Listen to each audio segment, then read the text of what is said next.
Quite a mild but reasonably sunny day today. No more bonging and no more tyre warning light.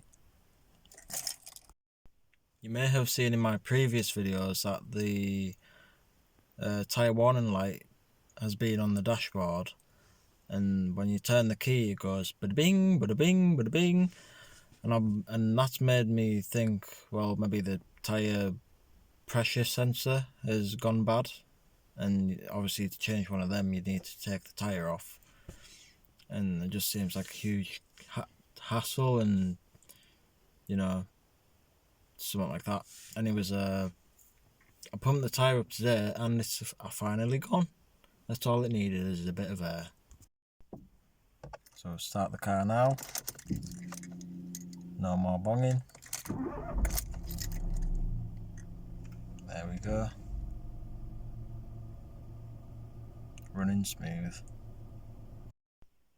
Now I've owned this car since December, and it means I've been driving on a flat tyre since, well, nearly a flat tyre since, well, about 5,000 miles ago, because I got the car at like 67,000 and now it's on like 74. As you can see, the tyre does have a little bit of stress on the outer edge, but apart from that it's all good. There's nothing more annoying than when you lose your car keys. Just been searching my pockets and for a good 2 minutes, and it was in my pocket all along. So in today's video we will be changing the Clio's dead battery for a nice used live one.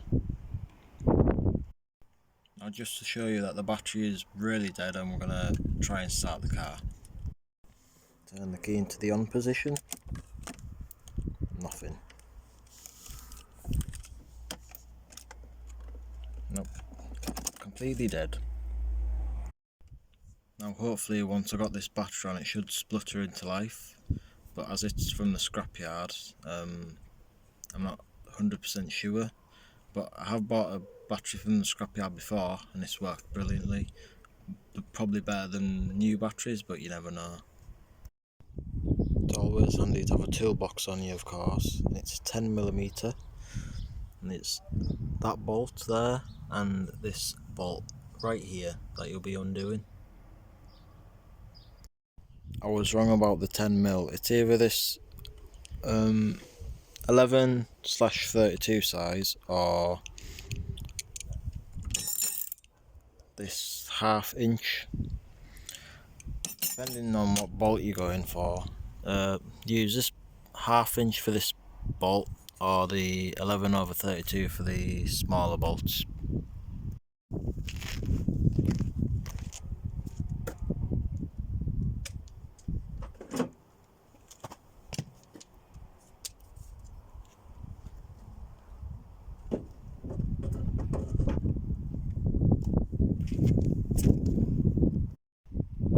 Out with the old, in with the new. I also forgot to mention there's a little bracket to hold the battery in place just down there. You best to tighten that up as well before you do anything else, just in case you need to reposition the battery if the connectors aren't on properly. Once the battery is anchored down, you can now start to connect the positive and negative connectors, with the positive first and negative last.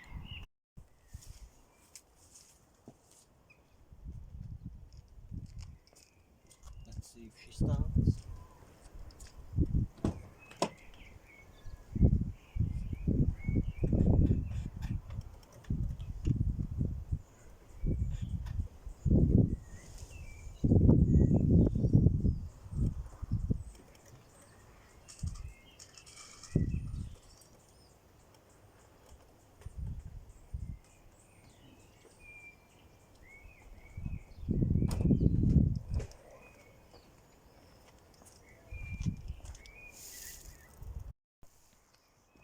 Let's try again.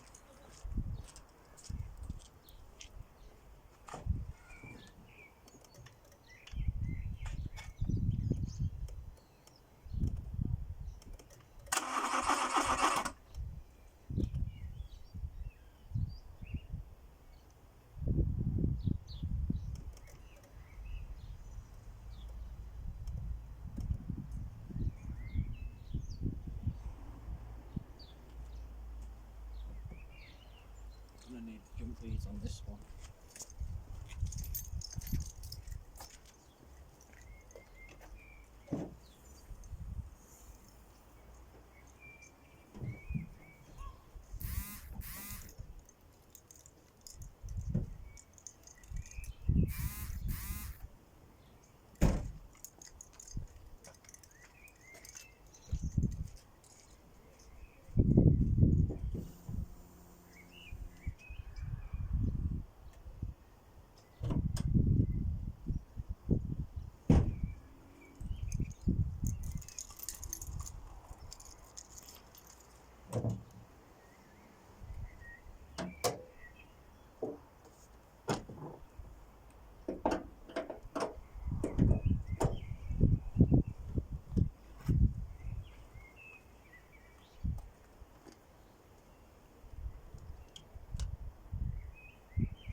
It took a while, but we got there in the end. She started and she's purring nicely.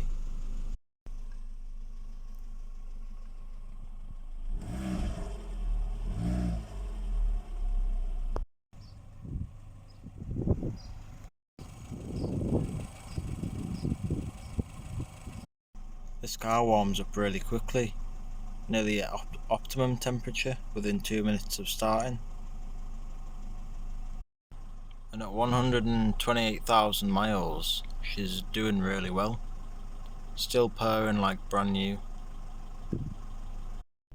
I've got a few modification ideas floating around in my head, but hopefully wanting to complete them by the end of this year, just so that they're done.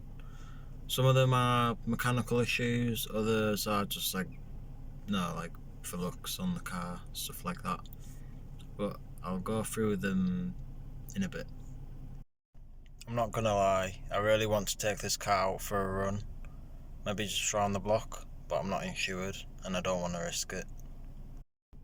You know, I don't know how people can say the French cars are rubbish, because these Mark II Clios are about when Ford produced the Mark IV, Mark V Fiesta, as well as the Mark I Focus, and the majority of them cars, they're in scrapyards and crushed and all that.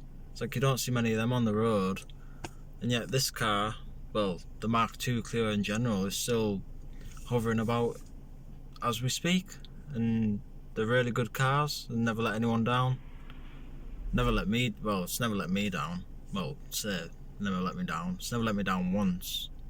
It's let me down once, but that's about it. And, well, say twice because the clutch went. But apart from those niggly little things, they're brilliant cars.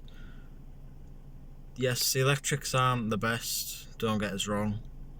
They could be better, because the Mark II Clios do have a problem with service lights and the airbag light.